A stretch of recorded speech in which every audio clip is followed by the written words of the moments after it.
You finally answered. Mom's voice had that familiar guilt-laced tone like a net tightening around my conscience. I've been calling all day. My stomach twisted. I had seen her calls, but I couldn't face another conversation where my wishes didn't matter. I was working, I replied, the lie bitter on my tongue. What are your plans for the holidays?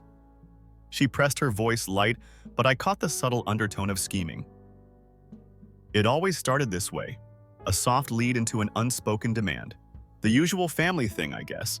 I already knew where this was going, but I played along hoping that maybe, just maybe this time it would be different. Well, we're doing something special this year. My chest tightened. I could hear the edges of her smile through the phone, a satisfaction that never boded well for me. What do you mean? I got 4 tickets to the Rolling Stones concert. 3 consecutive nights. The words 4 tickets hit me like a slap. I already knew I wasn't included. Am I coming too? I asked, even though the answer was painfully obvious. A pause. Just long enough to confirm my fears. About that. We need you to do something important for the family. My mouth went dry. What exactly? We need someone to stay with Grandma while we're gone. You know she can't be left alone. A bitter laugh escaped me before I could stop it. So while everyone enjoys 3 days of live rock and roll, I'm supposed to babysit Grandma. Oh, don't be so dramatic, she chided, her tone dismissive. You're always looking after her anyway. Besides, it's not like you have other plans, right? I felt the familiar heat rising in my chest, the slow burn of frustration I had come to know so well. Mom, I'm a grown woman. I have my own life. You can't just assume I'll drop everything every time you need me. Her voice sharpened, the guilt turning to pointed irritation. We just thought you'd want to help given how close you are to Grandma. You've always been so reliable. Reliable. That word stung more than it should have. It was a compliment twisted into an expectation. The kind that made me feel more like a convenience than a loved one. Mom, I can't this time, I said, forcing my voice to stay steady. I have my own plans. The silence that followed was deafening. I imagined her sitting in the kitchen, lips pressed into that thin, disapproving line I had come to dread. So you're really going to let us down like this? Let you down? I repeated, my fingers tightening around my phone. You made these plans without even asking me. You just assumed I'd be available like always. That's enough, she snapped, the hurt finally seeping through. Your father will call you later. Maybe you'll listen to him. Before I could respond, the line went dead. I stood there, phone still clutched in my hand, feeling the weight of a lifetime of expectations pressing down on my shoulders. This wasn't the first time I had been cast in the role of the reliable one, but something about this particular betrayal stung deeper. It wasn't just the concert. It was the realization that my family had come to see me as an afterthought, a fallback plan, a safety net. I walked to my tiny kitchen, set my phone on the counter, and leaned against the cool surface, trying to steady my breathing. They had made their choice, a 3-day concert over my presence, my autonomy. I was done playing the part they had written for me. A text pinged on my phone, breaking the heavy silence. It was from my brother Mark. Hey, I heard you gave Mom a hard time. We're just trying to make things work. Don't be so difficult. I felt the familiar churn of resentment in my gut, the anger that had simmered beneath the surface for years. I typed a response but deleted it before sending. What was the point? They never listened, not really. Instead, I turned my phone off and threw it into the bottom drawer of my kitchen cabinet. Out of sight, out of mind, at least for now. I needed to breathe, to think, to remind myself that I had every right to stand my ground. As I sank onto the couch, the weight in my chest slowly began to lift. Maybe this time I could finally break free from the cycle.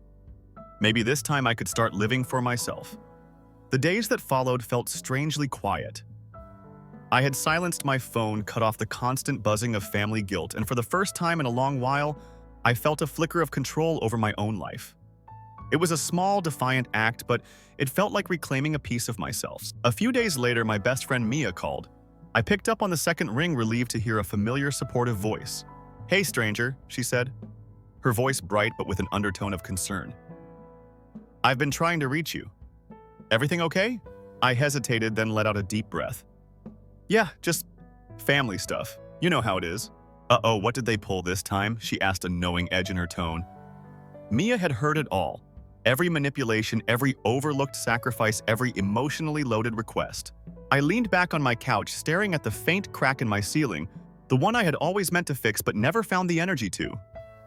They tried to corner me into being Grandma's caregiver again. just because they got concert tickets. 3 nights, no less. Mia let out a sharp, disbelieving laugh. Wait, seriously? 3 nights of rock and roll for them, and they just assume you'll be the on-call nurse? That's low even for them. Yup, I said, my voice dry. And when I said no, Mom acted like I'd just ruined Christmas. Classic Mia muttered, and I could picture her rolling her eyes. They just expect you to drop everything. Like your life doesn't matter. That hit harder than I expected. She was right. For years, I had played the role of the reliable one, the family fixer, the problem solver. The one who canceled plans, rearranged work deadlines, and spent nights on the couch at my parents' house to make sure Grandma took her meds on time. They treat you like a safety net, not a person.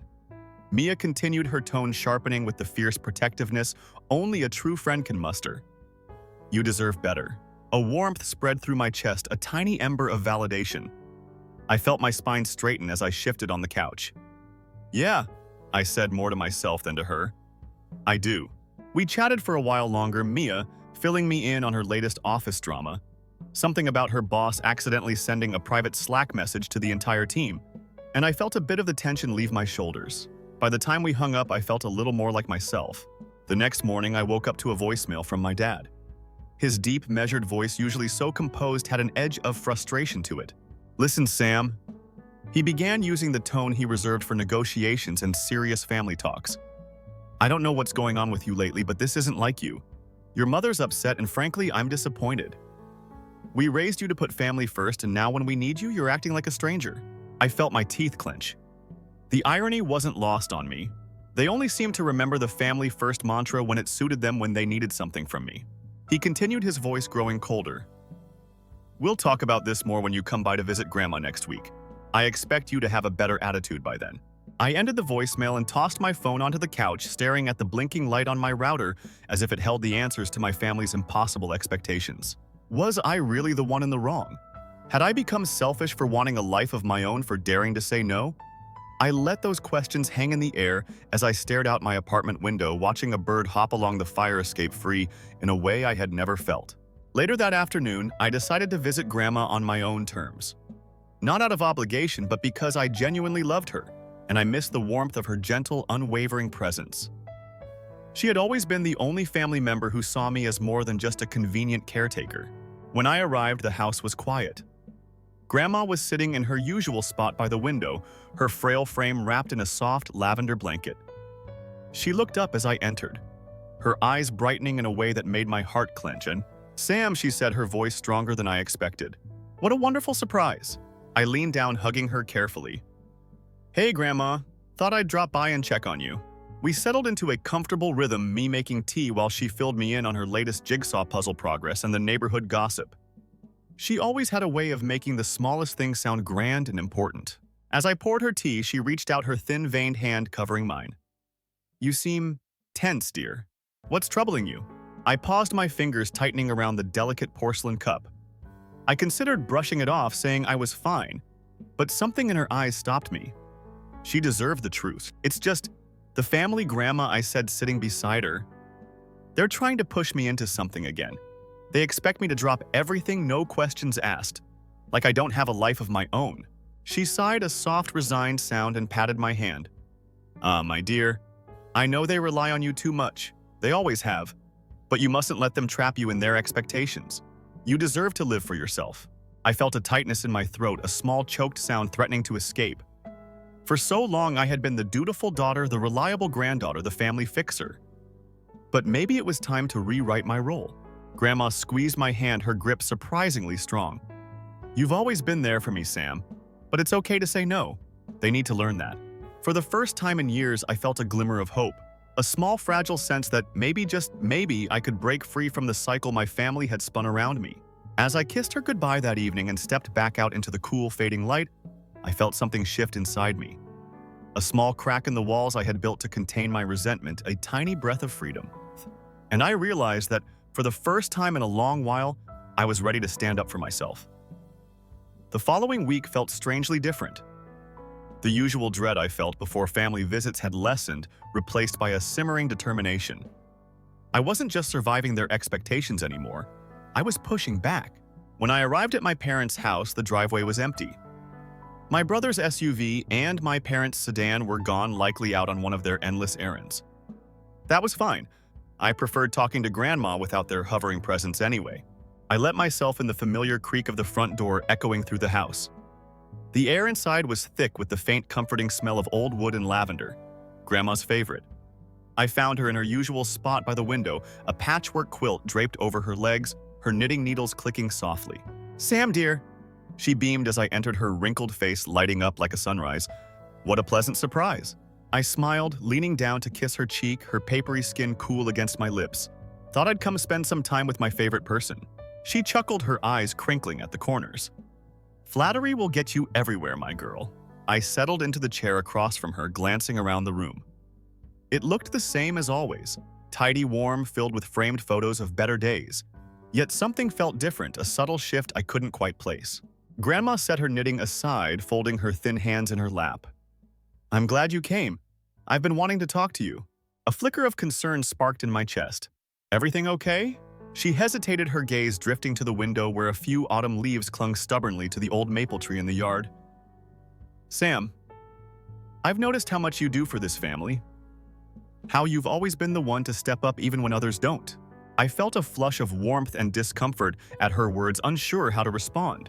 "I want you to know," she continued, her voice soft but steady, "that it's okay to set boundaries. You don't have to sacrifice your happiness for theirs." I blinked, taken aback. I had never heard her speak so directly about this before. Grandma had always been the quiet observer, the gentle voice in the chaos, but never one to openly criticize. "Thank you, Grandma." I managed my throat tight. "That means a lot." She reached for my hand, her fingers cool but surprisingly firm. "Promise me you'll stand up for yourself, Sam. Don't let them take you for granted." I squeezed her hand, the warmth of her touch grounding me. "I promise." We sat there in comfortable silence for a while, the only sounds the faint creak of her rocking chair and the rustle of leaves outside. I felt a sense of peace I hadn't realized I'd been missing. As I helped her to the kitchen for lunch, I noticed a thick, worn folder on the small side table beside her chair. It was stuffed with papers, the edges frayed and the corners bent as if it had been rifled through countless times. "Grandma," I said, nodding toward the folder. "What's that?" She glanced at it, her expression shifting slightly. A flicker of something, was it concern, crossing her face. "Oh, just some old paperwork. Memories, mostly." I let it drop, not wanting to pry. But something about the way she had quickly looked away from it, the way her fingers tightened around the armrest, made my curiosity simmer. As I helped her settle into the kitchen, setting out her favorite floral-patterned dishes and pouring her a cup of chamomile tea, I felt a subtle but growing certainty. Something was changing.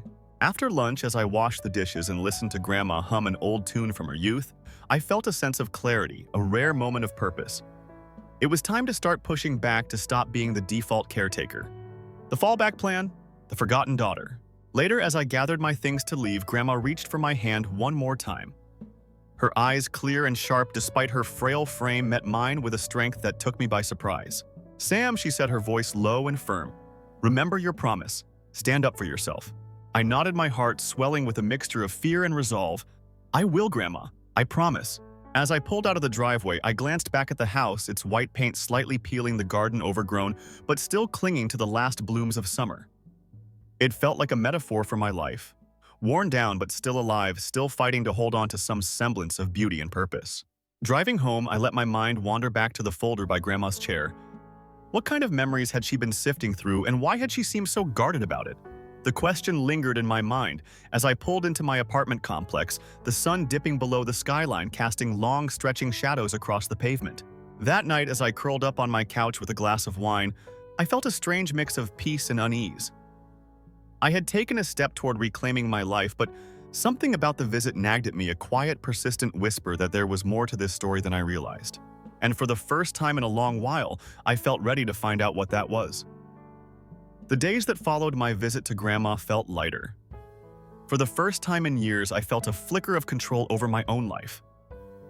My parents had called a few times, their messages growing increasingly passive-aggressive, but I ignored them. I wasn't ready to play their game, not this time. But that nagging feeling about the folder on Grandma's side table lingered. I couldn't shake it. Why had she been so protective of it? She had always been open with me, treating me more like a trusted confidant than a burden. That Saturday, I found myself back at her house unannounced this time. I wanted answers, or at least some clarity. As I pulled into the driveway, I noticed my parents' cars parked outside. My heart sank. I had hoped to catch Grandma alone without the suffocating presence of my parents. I hesitated at the door, the familiar sounds of clinking dishes and low murmured conversation reaching me through the cracked window. I took a deep breath and let myself in. Mom's voice cut through the living room as I stepped inside. She was standing by the kitchen doorway, a dish towel slung over her shoulder, her eyebrows knitting together in mild surprise. "What are you doing here?" I forced a casual smile. "Just dropping by to see Grandma." Dad appeared behind her, his expression unreadable. "You could have called first," he said, his tone clipped. I ignored the pointed comment and made my way to the living room, my heart picking up speed as I caught sight of Grandma in her usual spot by the window. She looked up as I entered, her eyes brightening instantly. "Sam, my dear," she called, her voice tinged with relief. I crossed the room, quickly leaning down to kiss her cheek. She squeezed my hand, her fingers cool but reassuring. "So good to see you, sweetheart." I glanced around the room, subtly scanning for the worn folder I had seen the week before, but it was gone. My heart sank a little, but I forced a smile, settling into the armchair beside her. "Didn't expect a full house," I said lightly. Throwing a glance back toward the kitchen, Grandma chuckled softly, her eyes sparkling. "Oh, they're always buzzing around like bees trying to control everything." She lowered her voice, leaning in conspiratorially. "But I still have a few secrets of my own." I smiled, my curiosity sharpening.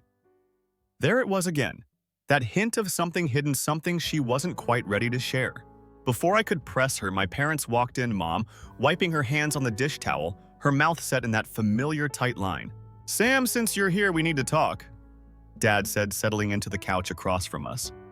His eyes met mine, cool and calculating, like he was preparing for a business negotiation. I felt my stomach tighten, the faint flicker of peace from earlier quickly snuffed out. Mom perched on the arm of the couch beside him, her hands folded neatly in her lap. "We've been talking about Grandma's care," she began, her tone carefully controlled. "And we think it's time we consider some adjustments." My jaw tightened. Here it was, the conversation I had been dreading. "Adjustments," I repeated, forcing my voice to stay calm. Dad leaned forward, his elbows resting on his knees. "Yes, you know she's getting older and her needs are becoming more demanding." My eyes flicked to Grandma, who was staring out the window, her expression unreadable. "She needs full-time care," Mom added, her voice softening, as if she were doing me a favor by breaking the news gently. "And we thought, since you work from home and don't have a family of your own," there it was, the thinly veiled assumption that my life, my time, my freedom were all expendable.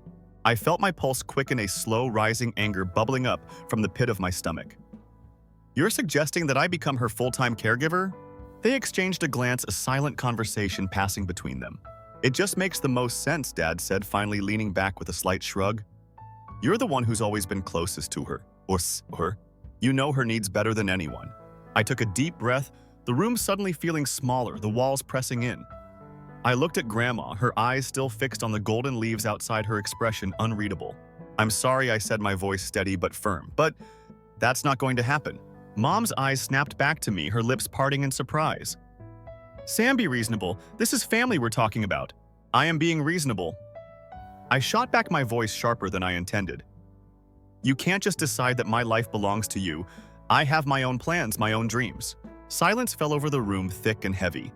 I could feel their disbelief, their shock at my sudden defiance. I had always been the reliable one, the one who quietly accepted their plans, their expectations. Dad's jaw tightened, his hands clenching into fists on his knees. "This isn't just about you, Sam. It's about doing what's right for the family." I met his gaze, my heart pounding. "Then maybe it's time you started pulling your weight. I'm not the only one in this family." The silence that followed felt like a thunderclap echoing through the small, sunlit living room. Without another word, I stood, my pulse racing, and turned to Grandma. I leaned down, kissing her cool cheek. "I'll see you soon, Grandma." As I straightened, she reached for my hand, her grip surprisingly strong. Her eyes met mine, filled with a mix of gratitude and something else, something like pride. "Take care of yourself, Sam," she whispered, her voice low but fierce. "Don't let them wear you down." I nodded, squeezing her hand one last time before turning and walking out the front door, the sound of my parents' stunned silence following me out into the crisp autumn air. As I drove away, my mind raced, the anger still burning in my chest. I had drawn a line, maybe for the first time in my life. But as the trees blurred past my window, their branches bare and twisted against the gray sky, I couldn't shake the feeling that this was just the beginning. The rest of the week passed in a haze of mixed emotions, anger, relief, and a creeping, gnawing sense of curiosity about that missing folder. I couldn't shake the image of it from my mind the way Grandma had brushed off my question, her eyes flickering with something unspoken. By Friday, I couldn't resist the pull any longer. I cleared my schedule for the afternoon and made my way back to Grandma's house, this time determined to get some answers. As I approached the familiar white-paneled house, I noticed the curtains in Grandma's window were slightly open, the lace edges swaying gently in the breeze. I parked my car and made my way up the cracked concrete steps, the paint on the door peeling a bit more than I remembered. When I stepped inside, I found Grandma in her usual spot by the window, her knitting needles clicking softly as she worked on what looked like a vibrant multicolored scarf. She looked up, her face brightening instantly. "Sam, my dear," she called, her voice warmer than the midday sun streaming through the lace curtains. I crossed the room, leaning down to kiss her cheek, her soft lavender-scented hair brushing against my face. "Hey, Grandma. Just thought I'd stop by and check in." She set her knitting aside, folding her thin hands in her lap, her eyes sparkling with a familiar mischief. "I'm so glad you did. It's always a better day when you visit."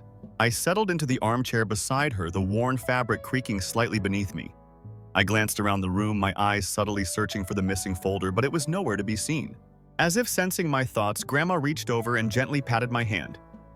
"You've been looking for something, haven't you, Sam?" My heart skipped a beat, my pulse quickening. "What do you mean?" I asked, trying to keep my tone light casual. She smiled, her eyes sharp and knowing. "That folder you were curious about last time. I noticed you looking at it." I felt a rush of warmth creep into my cheeks, suddenly feeling like a child caught snooping for Christmas presents. I noticed it. I didn't mean to pry. Grandma's laughter was soft, almost musical. "Oh, my dear, you're not prying. In fact, I'm glad you noticed. It's time I shared a few things with you." She slowly pushed herself up from her chair, her movements careful but determined. I stood quickly, moving to support her, but she waved me off with a gentle flick of her wrist. "I can still manage a few steps on my own," she said, a hint of pride in her voice. I followed her to the small cabinet beside the fireplace, its dark wood polished smooth from decades of careful dusting. She opened the creaking doors and reached inside, pulling out the worn, overstuffed folder I had been obsessing over for days. She handed it to me, her hands trembling slightly as she settled back into her chair. I sat down across from her, my heart pounding as I rested the thick folder on my lap. "Open it," she said simply, her eyes fixed on mine. I took a deep breath, my fingers fumbling slightly as I peeled back the worn cover. Inside, I found a chaotic collection of papers, old letters, handwritten notes, and legal documents, their edges frayed and yellowed with age. I pulled out the first few sheets, my eyes quickly scanning the faded text. They were old property deeds, investment documents, and financial statements, all in Grandma's name. I glanced up, my brow furrowing in confusion. "Grandma, what is all this?" She leaned back in her chair, her eyes drifting to the window, her expression thoughtful. "It's my legacy, Sam. Everything I've worked for, everything your grandfather and I built together." I flipped through a few more pages, my heart racing as I realized the significance of what I was holding. This was everything. The house, the investments, the savings. Everything my parents had probably assumed would one day be theirs. "But why are you showing me this?" I asked, my voice a mixture of shock and awe. She looked back at me, her eyes sharper than I had seen in years. "Because I trust you, Sam, and because I want you to understand what's at stake." I felt a lump form in my throat, my mind racing with questions. "I don't understand. Why wouldn't you just tell Mom and Dad about this?" She let out a bitter, mirthless laugh. "Oh, they know. At least they think they do. They've always assumed this house, my savings, my investments, all of it, would be theirs someday. But they've never truly listened, never cared enough to understand what I actually want." My pulse quickened as the pieces started falling into place. My parents' sudden push for me to take over Grandma's care, their thinly veiled attempts to guilt me into becoming her full-time caregiver, it all made sense now. "They're hoping you'll hand everything over to them," I said slowly, my voice trembling with a mix of anger and disbelief. Grandma's eyes met mine, the faintest hint of a smile touching her lips. "Exactly. They think they can wear me down, that they can control me through you, but they've underestimated us, Sam. They always have." I felt a surge of fierce pride, a connection to this incredible woman that I had never fully appreciated before. "What do you want me to do?" I asked, my voice steadier now, my resolve hardening. She reached out, her thin fingers covering mine as they rested on the thick stack of papers. I want you to help me protect my legacy, to make sure my wishes are respected no matter what." I took a deep breath, my mind spinning with the weight of her words. I had spent my whole life being the dutiful daughter, the reliable granddaughter, the silent fixer. But maybe it was time to become something more. An ally, a protector, a force to be reckoned with. "I promise," I whispered, my voice low but fierce. "I'll help you, Grandma." She squeezed my hand, her eyes shining with pride. "I knew you would, my dear. I knew you would." As I drove home that evening, the folder carefully placed on the passenger seat beside me, I felt a new sense of purpose, a fire igniting deep within me. My family had underestimated me, underestimated both of us, but they wouldn't make that mistake again. The folder felt like a living thing in my passenger seat, radiating the weight of decades of family history and hidden truths. I couldn't help but glance at it every few minutes as I drove home, my mind racing with possibilities. What exactly had Grandma been protecting all these years, and why had she chosen now to reveal it to me? I spent the weekend poring over the documents, spreading them across my tiny living room floor like pieces of a long-forgotten puzzle. I discovered that Grandma's financial situation was even more impressive than I had realized. She owned not just her house, but several rental properties, a significant stock portfolio, and a collection of antique jewelry that could probably pay off my student loans twice over. As I dug deeper, I found handwritten letters from my late grandfather, his bold, slanted script filling the pages with stories of love struggle and quiet victories. He had been a meticulous planner, carefully building a life that would provide for his family long after he was gone. But the more I read, the clearer it became that Grandma had intentionally kept this wealth hidden from my parents. She had taken steps to ensure her assets were protected, creating trusts and setting up accounts that only she and her lawyer had access to. She had been playing a long, patient game, and I realized with a jolt that I had just been pulled into it. By Sunday night, my head was swimming with numbers, legal jargon, and a growing sense of purpose. I couldn't let my parents strip Grandma of her independence or her dignity. They had already taken so much from me, my time, my energy, my peace of mind, but I wouldn't let them take this from her. The next morning, I called Grandma's lawyer, a sharp, no-nonsense woman named Ellen, who had been handling the family's legal affairs for decades. I explained the situation as calmly as I could, my voice only shaking a little when I mentioned my parents' recent attempts to pressure me into full-time caregiving. Ellen listened patiently, her tone thoughtful as she processed my story. When I finished, she let out a dry, approving chuckle. "Your grandmother is a smart woman, Sam," she said, her voice crackling slightly through the phone line. "She's been planning for this for years. I'm not surprised she chose you to help her. You're the only one in the family with a backbone." I felt a flush of pride, my grip tightening on my phone. "Thank you. I want to make sure she's protected. I don't want my parents bullying her into something she doesn't want." "Don't worry," Ellen replied, her tone turning serious. "We can put some additional safeguards in place. I'll need you to come by my office this week so we can go over everything in detail." We agreed to meet on Wednesday, and I hung up feeling a mix of relief and nervous anticipation. This was it. I was finally taking control, finally standing up for myself and for Grandma. That afternoon, I texted Grandma, letting her know that I was meeting with Ellen to finalize some things. Her response came almost immediately, a simple but powerful message that brought tears to my eyes. "Thank you, my dear. I always knew you were the one I could count on." When Wednesday arrived, I dressed in my sharpest blazer and drove downtown, my heart racing as I approached Ellen's sleek, glass-walled office building. I had never felt more out of my depth, but I pushed those fears aside as I rode the elevator to the 14th floor. Ellen greeted me with a firm handshake, her eyes sharp behind thin, silver-rimmed glasses. She led me into her office, the walls lined with thick, leather-bound legal texts and framed photos of her posing with various local politicians and judges. We spent the next 2 hours going over Grandma's finances, her estate plans, and the protective measures Ellen had already put in place. I learned about living trusts, power of attorney documents, and the importance of airtight wills. By the time we wrapped up, my head was spinning, but I felt a new sense of control, a confidence I hadn't known I was capable of. As I stood to leave, Ellen placed a hand on my shoulder, her expression uncharacteristically warm. "You're doing the right thing, Sam. Family can be complicated, but you're standing up for someone who truly matters. That takes courage." I nodded, my throat tight as I whispered a quick thank you before stepping back into the hallway, my heart thudding in my chest. Driving home, I replayed the meeting in my mind, the weight of my new responsibility settling over me like a heavy, reassuring blanket. I wasn't just protecting Grandma's assets. I was protecting her freedom, her right to live her final years on her own terms. That evening, I stopped by Grandma's house, the thick folder now tucked securely in my shoulder bag. She was waiting for me in her usual spot by the window, her eyes lighting up as I stepped through the front door. "Sam," she called, her voice stronger than it had been in months. "Come sit with me." I crossed the room, leaning down to kiss her cheek before settling into the chair beside her. "I met with Ellen today," I said, my voice steady.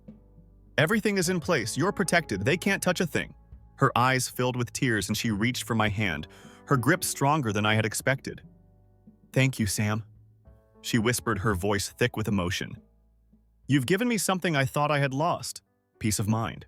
We sat there in comfortable silence for a long while, the late afternoon sun casting warm golden light across the room, our fingers still intertwined. As I left that night, I felt a profound sense of closure, the final pieces of a long, painful puzzle clicking into place. My parents might still try to push me, to manipulate me, to guilt me into becoming the selfless daughter they had always expected me to be. But I knew now that I had the strength to push back, to stand up for myself and for Grandma. I had found my voice, my purpose, and I would never let them silence me again. As I pulled into my apartment complex, the city lights flickering through my windshield, I felt a rare, powerful sense of peace. I had drawn my line in the sand, and for once I knew I wouldn't back down. And that, I realized, was a victory all its own. Story 2. All you are is a burden. Leave now. I never imagined that on my birthday I would be evicted from my parents' home. My 28th birthday is today, a gathering that my folks hosted. It was meant to be a happy day. Reaching for the entrance to the living room, I put on my dress. The coldness of the air felt like needles against my face.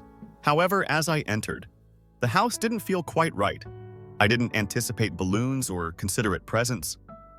Even still, the lights in the living room were harsh, and the few friends and family members present had stiff, awkward smiles on their faces. Without ever looking at me, my mother preoccupied herself with arranging the meal. With a smile on his face, my father was already enjoying his second pour of whiskey. I slid onto an empty chair and attempted a grin for the visitors. The room echoed with tension. The uncomfortable small chat and forced laughs caused the party to stagger onward. Too much clinking of glasses. My parents never once wished me a happy birthday. Mechanical motions, no warmth. The unfinished cake in the corner caught my attention. There was an impending event. I ought to have known. In public, my father never missed an opportunity to be harsh. He lifted his glass and stood halfway across the room, attracting everyone's attention with a well-practiced smile. He gestured for my mom to come forward with something. It was a hat. Our beloved Catherine, in our opinion, merited a unique crown. He declared. I felt my heart sink for a moment. Time stopped. The hat was put on my head by my mother. It was only a burden. There was laughter. Desperate to see any hint, I looked into my mother's face. This was only a crude joke. She refused to look into my eyes, though. This was their strategy. There was no rejoicing here. An execution took place. I slowly removed the cap. The entire room was watching me. They waited, awaiting tears, for pleading, or for a collapse that would allow them to rationalize their brutality. All you are is a burden. Leave now. You're an adult now, my father remarked. With annoyance in her voice, my mother continued. You ought to leave this place. Now is the moment to begin your own life. I said, you're right, Mom. You're entirely correct. However, you might have just told them to go. Why was a public execution required? Be less theatrical. My dad sneered. You lack gratitude. After everything that we have provided for you, I get it. Finally, I said. I spoke in a rather composed tone. Tonight, I'm going to depart. However, you are completely unaware of what you stand to lose. I looked around at the visitors. Their eyes were fixed on their feet. Their shoes the walls, anywhere but me. Except just one. Only Jack, my lover, gave me a glance. A mixture of pity and anger blazed in his eyes. He nodded slightly to me. My dad smiled with victory. Without turning around, I ascended the steps. Every stride landed definitively. I exit my formal attire, close the door behind me, and change into jeans and a sweater in my bedroom. I pulled out my partially packed luggage and started packing the remaining necessities. The picture on the wall then drew my attention. On graduation day, my dad and I were beaming and filled with pride. My father had given me a little envelope that day. There were mortgage documents inside. A fresh start. He had claimed that I was solely responsible for the house payments. In an attempt to rescue it, my first paycheck had disappeared. However, that was just the start. He stated it a few months later. "Catherine, I need a little assistance, only a little debt." "What is the amount?" I inquired. "15,000, he said. "A little gaming problem." I was taken aback. I was aware of their difficulties, but gaming. He answered, "If I don't pay it back, there will be some hazardous individuals involved. I sent you to college and reared you. I'm requesting assistance. Only this once." Under the strain of remorse and emotional strain, I paid off his debt with emergency funds. Funds that I had gradually saved up while working part-time jobs in college. After that, my mother had automobile issues which ultimately required cosmetic surgery, an unexpected medical emergency that was later proven to be a fabrication, and my dad's company investment, which turned out to be just another debt from gambling. I initially thought these were only unlucky accidents, but as time went on, the pattern became evident. They took advantage of my generosity all the time. Each time I received a promotion, a fresh financial crisis arose each time I got a bonus. I continued to pay their mortgage throughout it all. They accused me of being ungrateful and selfish every time I bought myself a new wardrobe, a quick getaway, or even simply lunch. I made many attempts to establish boundaries, but the emotional blackmail kept returning. "For you, we sacrificed everything. A true family helps one another out." They had a knack for making me feel guilty and that I owed them something. The pivotal moment was meeting Jack. He looked at my predicament objectively and brought out the reality. My parents were taking advantage of me financially. At first, I didn't want to believe it. It seemed unthinkable that my own parents would deliberately take advantage of me. Jack urged me to begin keeping a financial journal. The truth struck me hard when I did. The majority of my money has gone directly to them for the previous 5 years. "Catherine, this is not love." Jack spoke softly. "Exploitation is what this is." And gradually, I started to view the world in a different way. Now, when I opened my laptop and signed into my bank account, I recalled that moment. My fingers paused just a moment. The mortgage's automatic payment has been stopped. I had just taken down their life's financial framework. I moved the remaining money into my personal account from our combined one. A knock on the door followed. "Catherine," the voice of Jack. "Are you all right?" "May I enter?" I let him in by opening the door. After glancing around the room, he instantly grasped the concept. "Do you need assistance packing?" he asked plainly. "Regards." "But there's one more thing I need to do," I added. A silent comprehension crossed his face as he looked at the television. His fingers touched my shoulder. "Catherine, you have every right to do this. What did they do to you?" He gave a head shake. "Words are absent. I'm always speculating about their reaction." I acknowledged, but I'm aware of how terrible it will be. I've suffered enough already. "Join me for a stay," Jack volunteered. "There is a guest room available starting tonight. Give yourself enough time to consider your next course of action." Sincerely, I said thank you. Nothing here makes it worthwhile to stay. He gave me a firm hug. "Catherine, you're making the correct decision. You have strength. You're courageous. Above all, remember that you are not alone." We down the stairs together after he picked up my luggage. The gathering had fallen apart entirely. The majority of the visitors had left. My father was intoxicated and unconscious on a chair. As we passed, my mother gazed blankly into her wine glass. At the front door, she glanced up but remained silent. I stopped and gave the inside one more glance. Flashes of memories, Christmas mornings, backyard barbecues throughout the summer, studying at the kitchen table. A home that had gradually changed from one of trust and affection to one of financial exploitation. I murmured quietly, "Goodbye," and left. I heard the door behind me close. It seemed as though the last chapter of my previous existence had been closed, when it has passed. Then my phone started buzzing frantically one morning. My peace was broken by a single look at the television. Along with a lot of unknown numbers, I have 27 missed calls, all from my parents. Definitely neighbors or family. They had come together in support of them. I didn't immediately check the voicemails. I simply gazed at the alerts. I could feel the usual roil of shame rising. However, I firmly pressed it down. Lying back. When my cousin Howard received a notification, I tapped the first message. There has been no payment on the mortgage. Uncle George is destroying things. Aunt Susan is going through a catastrophic breakdown. I put the phone down. I didn't answer. I wasn't in a hurry to resolve their problem. Not now. A fresh alert. One more voicemail. I pressed play on the speaker out of curiosity. My mom's voice faltered. Please, a terrible misunderstanding has occurred. You wouldn't simply desert us in this manner. Give us a call. We can have a conversation about whatever is wrong. We are related. I briefly closed my eyes and allowed her words to fade into the brightly lit space. It's amazing how easily a burden can become more than that. When the mortgage payment fails to arrive, kindly assist us. A text from my father. You'll regret betraying your family like this. No warmth, no confusion. Just cold, threatening rage. Another vibration and message from Aunt Linda. Did you really abandon your parents after everything they sacrificed for your success? This is how you show gratitude. Your father's health is deteriorating rapidly. He hasn't eaten in 48 hours. The phone suddenly felt like it weighed 1,000 pounds. A knot twisted in my stomach. Guilt worked with surgical precision, breaking down the defenses I had carefully built. As if it had just been waiting beneath the surface for a moment like this, I reread the message over and over. What if they truly were suffering? What if my actions had been too harsh? The guilt grew heavier throughout the day, and Linda's message was just the opening volley.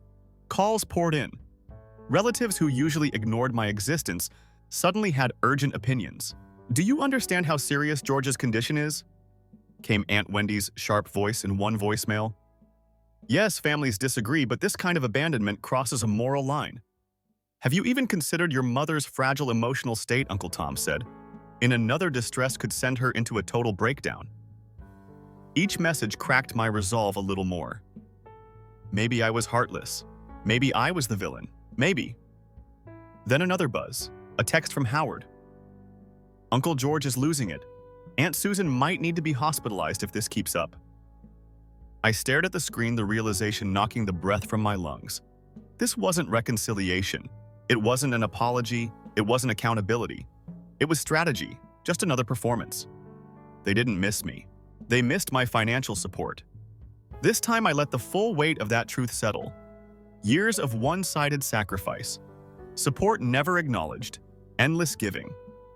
Hoping someday for gratitude from people who were incapable of it. It didn't hurt anymore. What I sensed was crisper, clearer. Crystallized. Jack didn't say anything at first. He merely brought me a drink and sat alongside me. Are you all right? He asked. I've had enough. I told him I can't allow their falsehoods go unanswered anymore. He nodded. To defend your calm and your name, you need to speak the truth. I have 5 years' worth of financial records sorted in folders. Mortgage payments, energy bills, their credit card records, and endless transfers paying George's gambling debts as a lawyer. Jack helped me arrange everything into a clear professional presentation. We constructed a financial timeline month by month, from the day I graduated college until the day I left their house. Every money I had donated, and for what purpose, the sums were astounding. For 5 years on average, I had spent over $100 to $500 a month to keep them afloat. Do you intend to make this public? Jack inquired. No, I gave a head shake. I'm simply telling my family about it. I carefully and individually delivered the message to each relative. Recently, there have been attempts to harm my reputation. Although I had intended to avoid talking to them, I now feel compelled to tell the truth. I took care of a lot of my parents' living expenses and paid off their mortgage. I decided to assist them. However, it has lately come to light that the connection has been exploitative and one-sided. They termed me a burden on my 28th birthday and insisted that I leave their house right away. Any family member who wants to see the financial documents can do so by requesting them. I'm not hostile to my parents. I really hope they lead a happy and quiet life, but I will no longer be commenting on this issue going forward unless I am actively involved. I request your privacy and respect. Jack gave a nod. Unambiguous. Factual, not sentimental. It's flawless. I answered, this is where it stops. Whatever happens next, that is their responsibility. Responses started to come in within hours. Howard sent the first one. Catherine, I'm at the home of your parents. I showed everyone your documents. They are in disbelief, the aunts in particular. Nobody was aware that you had been providing them with such assistance. Then Aunt Linda sent a note. I just got into a fight with your father, Catherine. He initially claimed that you were lying. However, he changed once Tom showed him the documents. He should feel ashamed, I told him. Can we have a conversation? While I looked through the deluge of texts, Jack sat next to me. How do you feel? He inquired. Free, I said.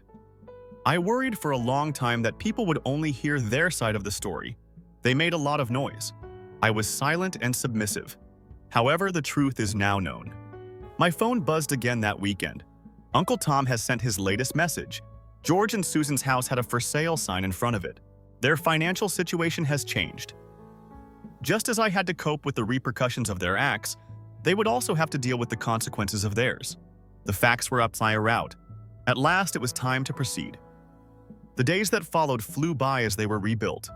However, the day arrived without warning. A well-formatted delivery note showed up. I turned to face Jack. He glanced at the legal heading, his brows rising. His face immediately changed to a focused, professional one. A court process server was there when I opened the door after crossing the marble lobby. I'm holding an official envelope. Smith Catherine, he inquired. Voice procedure indeed. Sensing the edge of my professional poise, I responded. Alter. He gave the envelope to me. Legal notice is served. Finished. We've taken care of you. Inside are the legal response's contact details. Calmly, I accepted receipt, closed the door softly, and studied the envelope with disinterested accuracy. With caution, I slipped the paperwork out after breaking the seal. A lawsuit had been filed against me by my father. The accusations were strategically planned but ludicrously spiteful. Financial wrongdoing, financial abuse of elders, neglect of a caregiver who is dependent. Tantrums, it was dressed in legalese. Jack, who was seated next to me, went over the paperwork and went straight into lawsuit mode. This is ridiculous. Since the money exploitation ceased, they are attempting to utilize the judicial system as a weapon. Not again, I murmured, getting up resolutely. I will not say I'm sorry for standing up for my financial autonomy. Jack's senior litigation partner and I met that afternoon.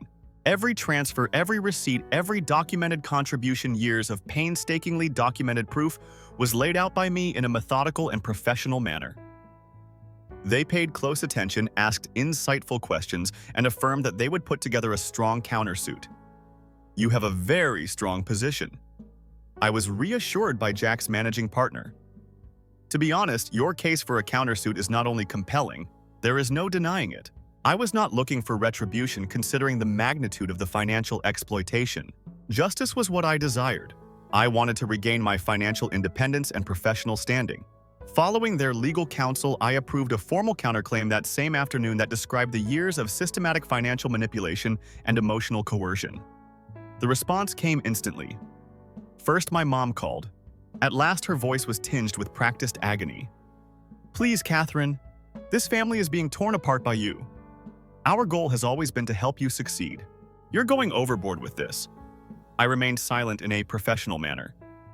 Then my father sent me a message. His final, well-thought-out threat. Do you believe you have won? The outcome is always determined by blood. Blood does not define family. I muttered into the silent space.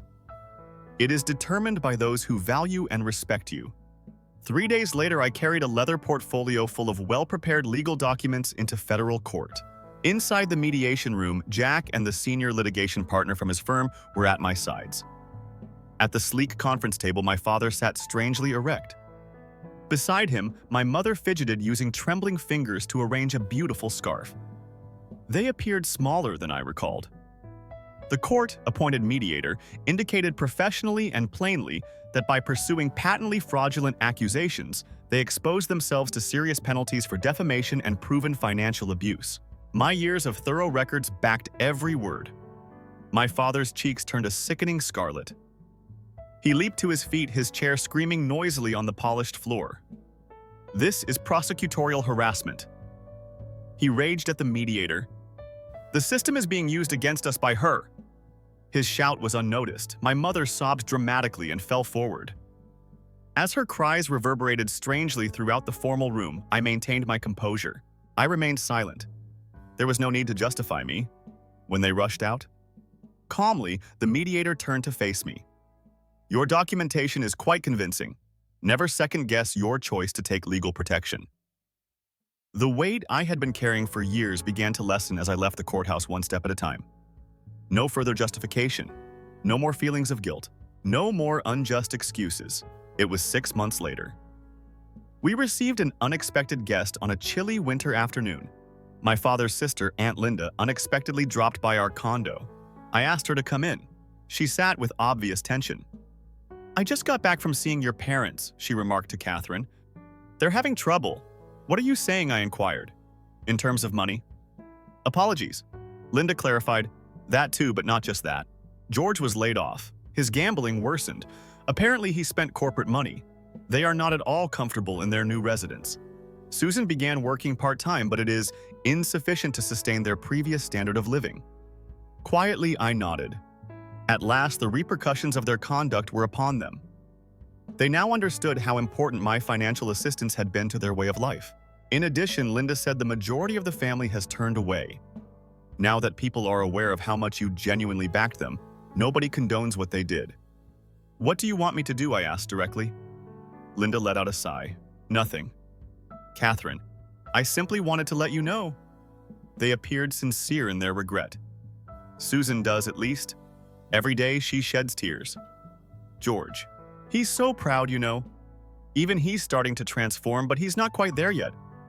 "Have they contacted me?" Linda inquired. "No," I said. "Since the court hearings, there has been no direct communication." "They're scared," Linda said. "They fear that you will turn them away. Now that everything is public knowledge, the embarrassment is unbearable."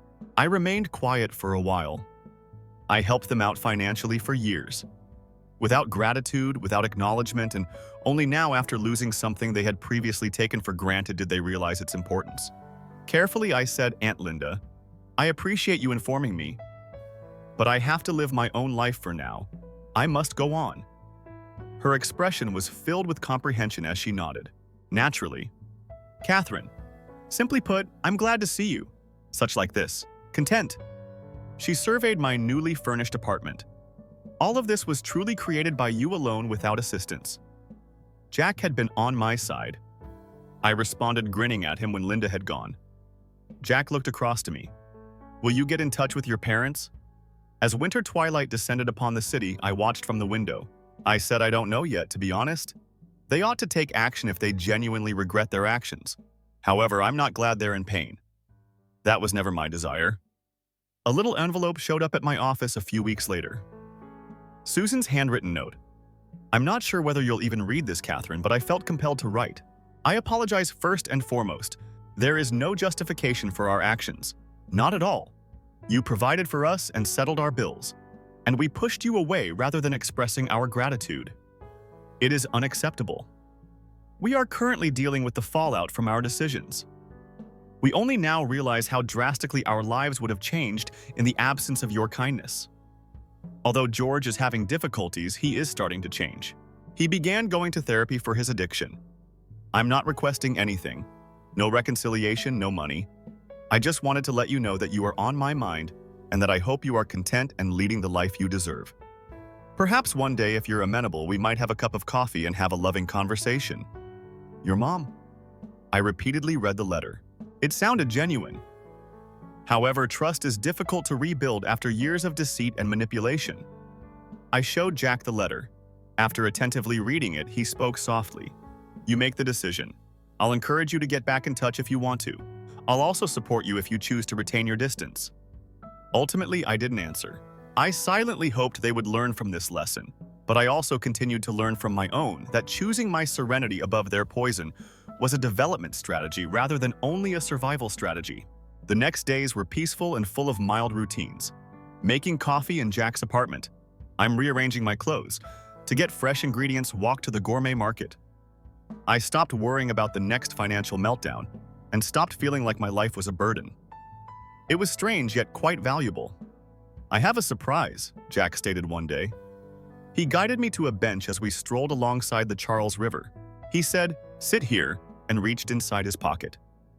"Catherine, I've witnessed what genuine grace and courage look like ever since you entered my life. You've demonstrated to me what it is to be your best self even under the most trying conditions. Will you marry me?" Catherine Smith? I gasped as he crouched down. I answered, yes, with tears in my eyes. The ring was flawless, elegant and simple. It's exactly what I would have selected. I had started creating a new tale, one centered on love and respect, but I hadn't forgotten the hurt of the past. Old patterns would never recur in this scenario. A tale in which I made a decision and for the first time discovered a family. And I had at last found home in this new healthy group that I had created on my own initiative rather than out of duty.